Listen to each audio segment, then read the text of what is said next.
Jaguars fans, what is going on? Welcome back into the fan cave.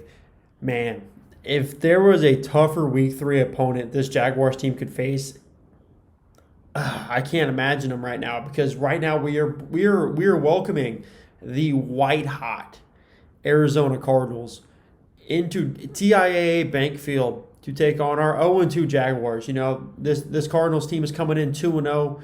They just had a miraculous win against the Minnesota Vikings with that last second field goal miss. And so they're rolling high, they're rolling strong, and they're looking at this Jaguars team as a weakened, easy meal. You know, this Jaguars team looks like this should be an easy dub for them. They should easily coast to 3-0. And there's not a whole lot to say they shouldn't look at us like that. You know, look at week 1 in Houston. We were just a speed bump for what is a bad Houston team. What the hell does that say about us if we're a speed bump for a bad team? You know, we showed promise in the first half of the Broncos game. Unfortunately, we missed two field goals, so that ends up putting us down at half, and then we just couldn't ever recover from that from those kicks. And so why shouldn't they look at us the way that they are right now? I would look at us the exact same way. If you flip the roles, I would be looking at this team as the wounded gazelle, and we are the jaguar. We are ready to pounce on them, kill the enemy, eat them, and be done with it. Move on to the next thing. But we're not. We're the poor injured gazelle roaming through the woods. That's us right now. I know gazelles don't live in the woods, but hey, roll with me, all right? I'm not a biology major. I'm a guy with a YouTube channel. Leave me alone, okay? And the big things for this week is, are we going to be able to see Trevor still develop? If we can watch Trevor continue to develop like we have from week 1, from the preseason to week 1 to week 2, I have faith. I've had faith this entire time. I think by year 2, he's going to look like what we expect him to look like. He's going to be. You know, who am I? But right now his passer rating, I don't want to put a ton of weight into his passer rating, but his passer rating is just 57.1. You're going up against a guy in Kyler Murray that has over a 100 passer rating.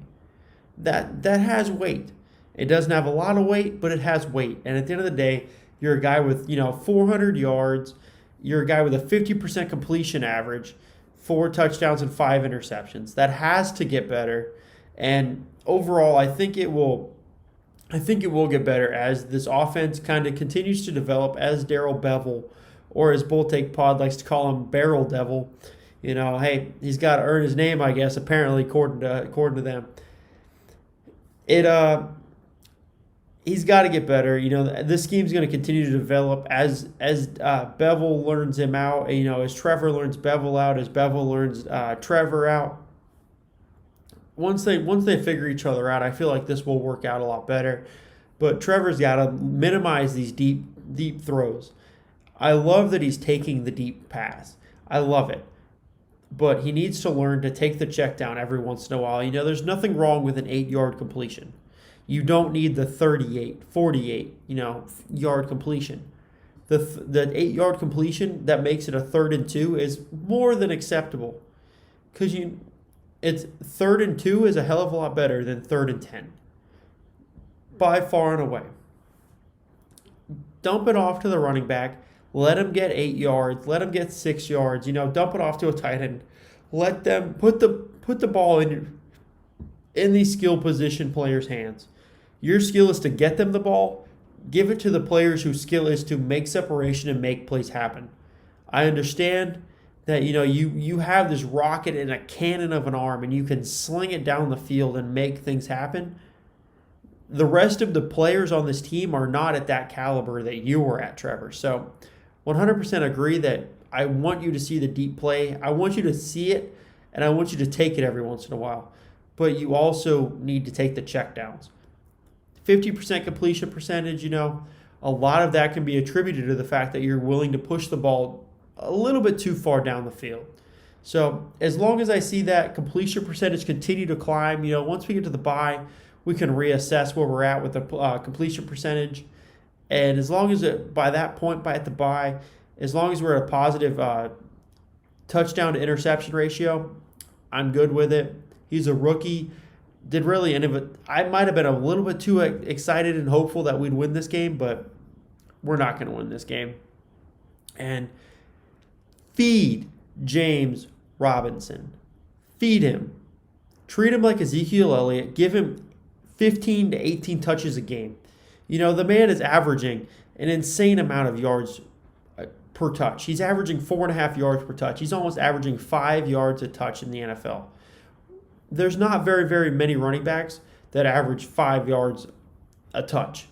James Robinson is very close to that. And on top of that, we have the 9th best ranked rushing offense in the league. Rushing attack. When you look at average rush per carry, we are 9th in the league. Use it. Hey, Darrell Bevell, you have a 1,000-yard rusher behind Trevor Lawrence. You don't just need to throw it consistently with him. Newsflash, buddy. I know I feel like I'm having to teach you your job when you're getting paid millions of dollars to do this, but how about you rush him more than 16 times in 2 games?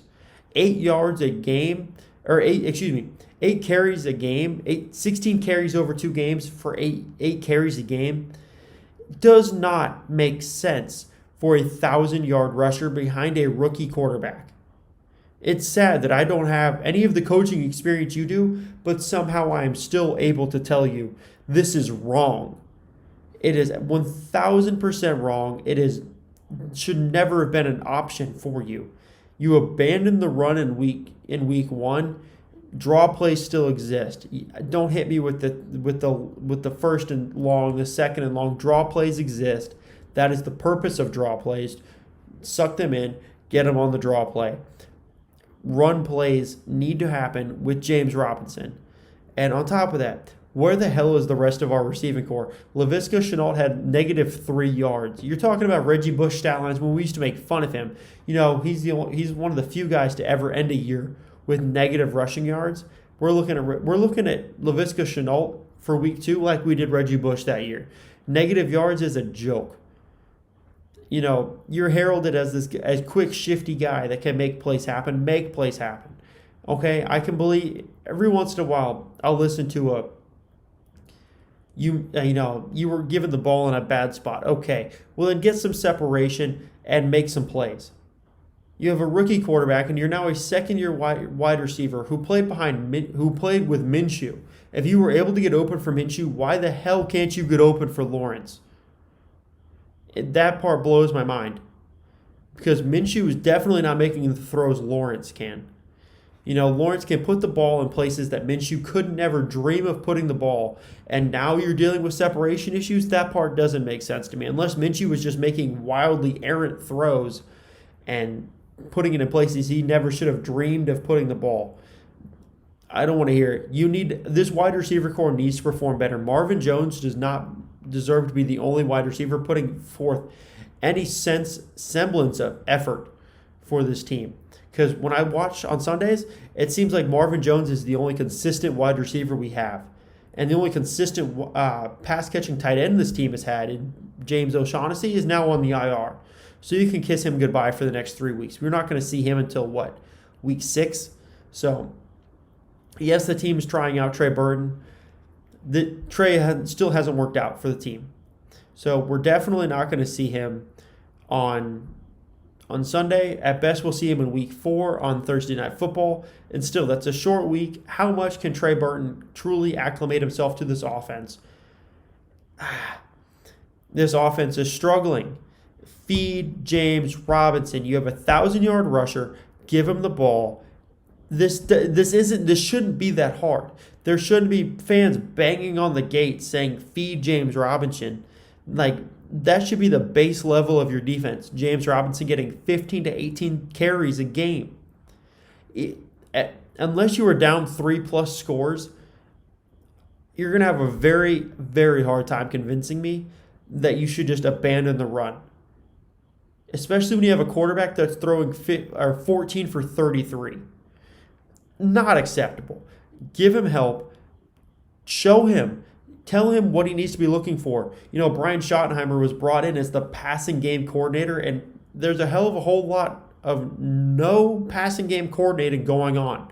When you have a rookie quarterback going 14 for 33, there's no coordinating going on. You're leaving him to the wolves, or you're just incompetent. I don't claim to be that smart to be able to coach somebody to show them how to be, 25 of 33, but I sure as hell am not going to accept a position to be a passing game coordinator to show somebody how to be, 25 of 33. Because right now what I saw was no semblance of any coordination going on. You're the coordinator, why don't you coordinate it? Because 14 of 33 is not coordinating anything. But onto the offensive line that I think has actually played decently well. They have an average backfield carry, a yards per carry average of 4.5 yards per carry. I'm cool with that. Trevor's only had 2 sacks. Yes, he's had a lot of pressures, but I'm okay with that. I'm okay with that. I'm not okay with him getting beat up and abused, but with 2 sacks on the year, you're giving him just enough time to throw the ball. And that works for me. I'm okay with that. It's a hell of a lot better than 6, 7, 8 sacks already going into week 3. 2 sacks, I'll accept it. It's just like Trevor's interceptions, except they're better numbers. They're 2 sacks opposed to Trevor's 5. They're growing pains. They're figuring out Trevor's figuring out this offensive line is figuring out Trevor, how long he needs, where he's going to go, what his movement's going to be like whenever this play goes sour. Where is he going to look? What is he going to look for? I'm okay with it. This offensive line isn't the best, but they're not the worst. And that's where I'm going to roll with. I'm going to roll with this offensive line. That's an unpopular opinion, but hey, I'm here for it. Jags fan cave, bring it on. Let's go. Give me the heat. And straight onto this defensive line. Josh Allen, does he keep the streak alive? For me, that's the massive red flag. That's the massive question mark for me. Or I wouldn't say red flag. Red flag's the bad term to use because Josh Allen's 2 for 2, having 1 sack per game, and he's going up against a quarterback that moves around a lot. One thing that bodes well for a quarterback that moves around a lot is, you're going to get sacks on him. He's had a lot of sacks this year. He's also had a couple interceptions. So, Kyler Murray's already had 3 interceptions on the year. Unfortunately, he has had 7 touchdowns. But 3 interceptions, this bodes well for the fact that they can harass him, they can get after him, and he's quick and shifty. He's going to make plays. That is one thing I want to warn Jaguars fans. Kyler Murray is going to make the plays.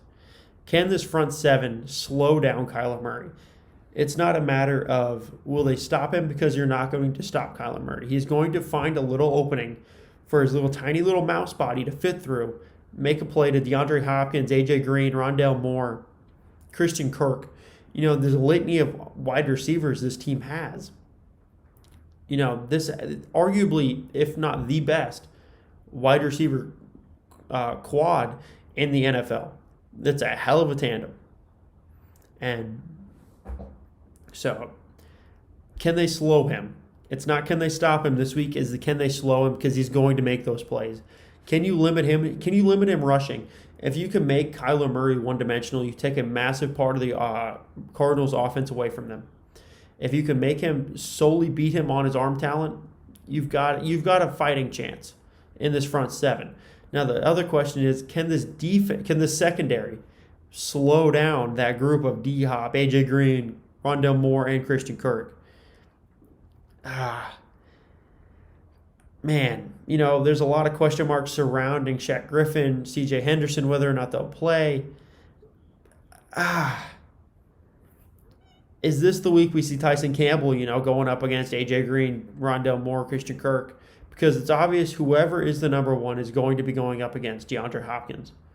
And no longer are we seeing Jalen Ramsey versus DeAndre Hopkins like we're used to seeing in Jacksonville and the good battles they would have. It's going to be DeAndre Hopkins is better than whoever he's going up against. What can we limit him to? What is his? Hell, if we get out of here and DeAndre Hopkins has a stat line of 7 for 65 and a score, I am running to the bank with that. 7, 60 and a score, easy money. Let him. But what I'm afraid of is that it's going to be 11, 12 for 150, 2, 3 scores. That is what I'm terrified of happening to this Jaguar secondary, is that it's going to be a massacre with just deep plays. That has been the blueprint to beat the Jaguars so far. The Texans showed it in week 1 where Brandon Cooks was just a monster in the secondary. And then it followed with Cortland Sutton, KJ Hamler in week 2. This is the best wide receiver core we've seen thus far, and it is absolutely the most terrifying considering the fact that there are several corners that we were expecting to see on the field there's a possibility that they won't play. So be tentative of that, and maybe this is the week they get a turnover. Gone are the days of that secondary being an interception machine, of Unique Ngakoue being a strip sack machine. Gone are those days. Those days are behind us. It is what it is. What I want to caution Jaguar fans on is saying that this might be the week we get our first defensive turnover of the year, because Kyler Murray does have the 3 interceptions in 2 games. But where is that interception going to come from? This is a poor secondary. Maybe if they listen to me, who knows? Maybe Trent Baalke is watching, the Jags Fan Cave YouTube channel. Maybe Urban Meyer's getting on with the Fan Cave a little bit, and he's saying, hey, you know what, Fan Cave, you're right. Maybe Andre Sisco does deserve to start a little bit. And he starts him. So maybe Andre Sisco, gets his interception off of Kyler Murray. Maybe it's Tyson Campbell. Maybe, who knows? Maybe it's a linebacker. Maybe it's a batted ball. Miles Jack, Shaq Quarterman, Damian Wilson. I don't know. But this defense has one of the best pressure rates in the league. And they're one of the only teams in the league that does not have a turnover. It's a weird ratio of how they have so much pressure against the quarterback and they have no turnovers.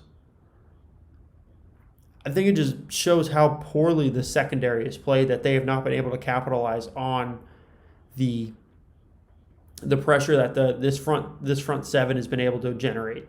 So this secondary is a massive question mark for me. Hopefully they get it right. Hopefully this is the week we get a turnover, because, hey, turnovers create momentum. Momentum wins games. That's the point blank end of the period right there. And, speaking of momentum, Jamal Agnew.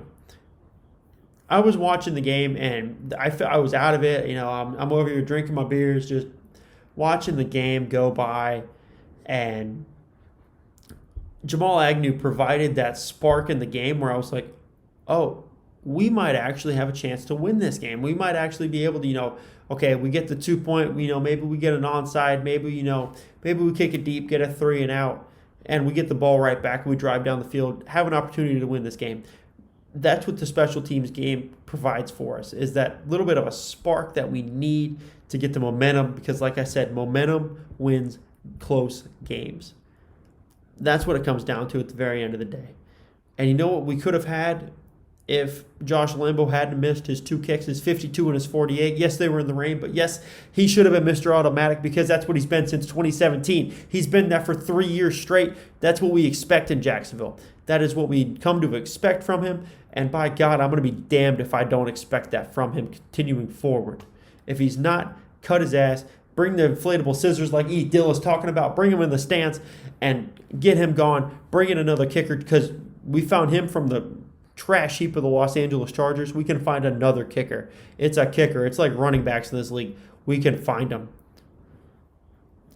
I digress, because Josh Lambo has just been driving me up a wall lately with these missed kicks. 0-3. 0-3. He hasn't made a field goal in a regular season game. He's made extra points. He has not made a field goal. What the hell? You went from being an all-pro kicker to one injury being damn near on the shelf. You were... It's a pain. There's things like this that it just brings my heart pain. Seeing someone that is so good have the yips. Josh Lambo's got the yips. It is what it is. Well, I guess this is the point where I tell you that the Jaguars are going to lose this week, because they are. It's a matter of how bad they're going to lose. This Arizona Cardinal team is probably going to score north of 30 points, and if Trevor shows out well, he's going to show out. If he can mitigate the interceptions, hey, he's got 4 touchdowns on the year. He's got the 5 interceptions. That sucks, but I'm gonna go with the final score prediction of probably like 34 to 14, somewhere in that range for the Jaguars. So I'm gonna definitely go with 34-14 Jaguars, or excuse me, 34-14 Cardinals. The Jaguars are gonna lose this one bad, man. So this is the first week I'm actually taking them to lose. I don't see a bright spot where this team can, maybe if they can pull it off, they can win it. So I'm just going to say it there, 34-14 Cardinals. This one's going to be bad. This one's going to be ugly. The Cardinals are going to go to 3-0. The Jaguars are going to go to 0-2, or 0-3 rather. And it's on to Cincinnati on Thursday Night Football. Maybe we can get this thing turned around on Thursday night in Cincinnati. But man, it seems like a rough one for me, and it's going to be a rough one for a lot of Jaguars fans as well, especially for the ones that are there. But with that being said, stay safe and go Jaguars.